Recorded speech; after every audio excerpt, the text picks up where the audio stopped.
Hey, welcome guys. This is me Aftab speaking to you from Let Me Talk, where you learn spoken and competitive English both at the same time. In this lesson, we'll continue the season 1 of tenses. Yes, today's lesson is a part 2 of season 1 of tenses.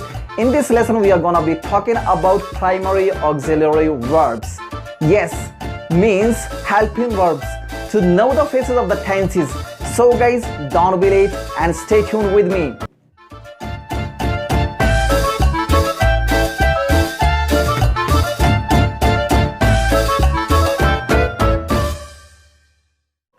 Hey welcome once again. तो guys हमने part 1 में जाना अंग्रेजी में 3 tenses होते हैं, present, past and future, और चार उनके सब टेंसेस होते हैं, namely indefinite, continuous, perfect, perfect continuous, and we always call them with the relevant tenses like present indefinite, present continuous, present perfect, present perfect continuous, past indefinite, past continuous, past perfect, past perfect continuous, future indefinite, future continuous, future perfect, future perfect continuous।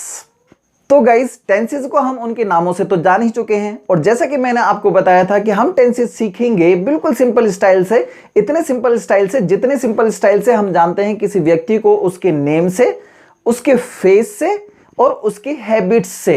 तो guys अब हम जानेंगे उनके faces से। जी हाँ, मैं बात कर रहा हूं हेल्पिंग वर्ब्स की, जिन्हें हम प्राइमरी ऑक्सिलरी वर्ब्स भी बोलते हैं। तो गाइस चलिए लेसन शुरू करते हैं। हमारा इंग्लिश सेंटेंस का बेसिक स्ट्रक्चर होता है subject plus verb plus object, और सेकंड बेसिक स्ट्रक्चर होता है subject plus helping verb plus main verb plus object. और जैसा कि मैंने आपको पार्ट 1 में बताया था कि इन दोनों बेसिक स्ट्रक्चर्स में बहुत ज्यादा फर्क नहीं है। फर्स्ट बेसिक स्ट्रक्चर में जो वर्ब है वो सेकंड बेसिक स्ट्रक्चर में आकर मेन वर्ब हो जाती है, जो एक एक्शन वर्ब होती है, जिससे हमें सेंटेंस में किसी एक्शन के होने का पता चलता है, और उसकी हेल्प करने के लिए हेल्पिंग वर्ब आती है, जिसे हम लेसन में सीखेंगे। हेल्पिंग वर्ब आती है जो इसका टेंस के बारे में बताती है। तो गाइज ये हेल्पिंग वर्ब कहां से आती हैं, ये हेल्पिंग वर्ब कौन सी होती हैं?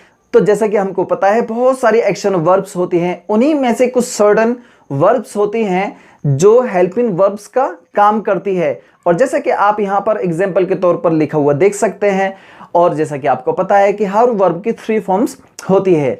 तो गाइज चलिए शुरू करते हैं, कौन से टेंस में कौन सी हेल्पिंग वर्ब यूज होती है। तो प्रेजेंट इंडेफिनिट की बात करें तो प्रेजेंट इंडेफिनिट में यूज होती है डू, डज, प्लस इसके साथ मेन वर्ब की फर्स्ट फॉर्म लगती है।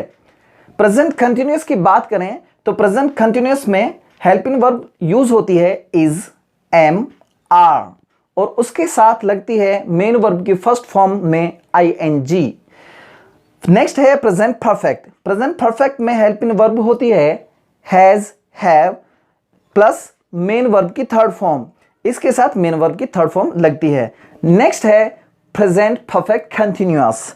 इसमें हेल्पिंग वर्ब यूज होती है हैज बीन, हैव बीन, और उसके साथ मेन वर्ब की फर्स्ट फॉर्म में आईएनजी प्लस सिंस या फॉर प्लस टाइम लगता है। नेक्स्ट है पास्ट इंडेफिनिट। पास्ट इंडेफिनिट में हेल्पिंग वर्ब यूज होती है डिड, इसके साथ मेन वर्ब की फर्स्ट फॉर्म लगाते हैं। नेक्स्ट है पास्ट कंटिन्यूअस। पास्ट कंटिन्यूअस में हेल्पिंग वर्ब होती है वॉज, वर, इसके साथ मेन वर्ब की फर्स्ट फॉर्म में आईएनजी लगाते हैं। नेक्स्ट है पास्ट परफेक्ट। पास्ट परफेक्ट में हेल्पिंग वर्ब होती है हैड प्लस मेन वर्ब की थर्ड फॉर्म। नेक्स्ट है पास्ट परफेक्ट कंटिन्यूअस। इसमें हेल्पिंग वर्ब होती है had been plus main verb की फर्स्ट फॉर्म में आईएनजी प्लस सिंस या for plus time. And the next tense is future indefinite. Future indefinite में helping verb है will, shall, plus main verb की first form. Future continuous. Future continuous में helping verb है will be, shall be, plus main verb की first form में ING.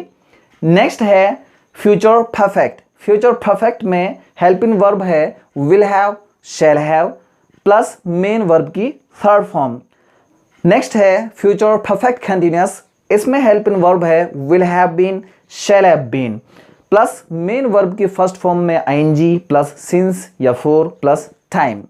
अगर आप देखेंगे ध्यान से तो सिर्फ हेल्पिंग वर्ब्स को छोड़कर जितने भी वर्ब की फॉर्म्स हैं हर टेंस में उसके उसी सब टेंस में सेम ही इस्तेमाल हुई है। आप देख सकते हैं प्रेजेंट इंडेफिनिट में मेन वर्ब की फर्स्ट फॉर्म है, पास्ट इंडेफिनिट में भी मेन वर्ब की फर्स्ट फॉर्म है, फ्यूचर इंडेफिनिट में भी मेन वर्ब की फर्स्ट फॉर्म है, प्रेजेंट कंटिन्यूअस में मेन वर्ब की फर्स्ट फॉर्म में आईएनजी है, पास्ट कंटिन्यूअस में भी मेन वर्ब की फर्स्ट फॉर्म में आईएनजी है, फ्यूचर कंटिन्यूअस में भी मेन वर्ब की फर्स्ट फॉर्म में आईएनजी है, प्रेजेंट परफेक्ट में मेन वर्ब की थर्ड फॉर्म है तो पास्ट परफेक्ट में भी मेन वर्ब की थर्ड फॉर्म है, फ्यूचर परफेक्ट में भी मेन वर्ब की थर्ड फॉर्म है। इसी तरह से अगर आप देखेंगे तीनों टेंसेस में उसी सब टेंस में सेम ही वर्ब की फॉर्म यूज हुई है, जिससे कि आप इनको आसानी से याद कर सकते हैं। तो गाइज अब हम इनको जान चुके हैं इनके फेसिस से भी, और अगले लेसन्स में हम जानेंगे इनकी हैबिट्स, मींस सेंटेंस में ये किस तरह से काम करती हैं। So guys, this is all for today and this brings us to the end of this lesson. If you like the video, hit the like button and share it to all your friends, and if you are new to this channel, please make sure to subscribe the channel and don't forget to press the bell icon to get the notification of any upcoming video on time. I'm gonna coming back soon with the next part. Till then, keep practicing, keep watching, keep smiling, and do practice once, twice, thrice. Have a great time. Bye bye.